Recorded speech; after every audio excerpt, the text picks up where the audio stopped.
Aiotko sä äänestää eduskuntavaaleissa? Todennäköisesti joo. Ajattelin kyllä. Kyllä aion. Tuskin äänestän. Miksi?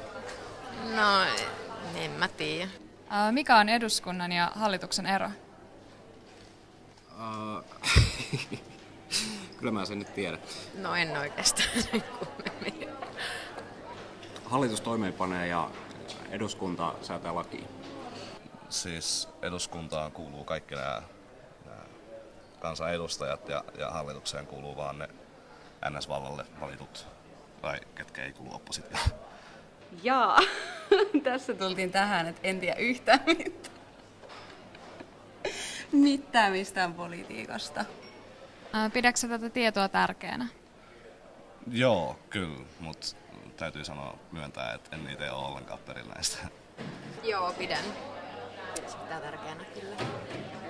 No on se kyllä hyvin tärkeä varmaan tietää.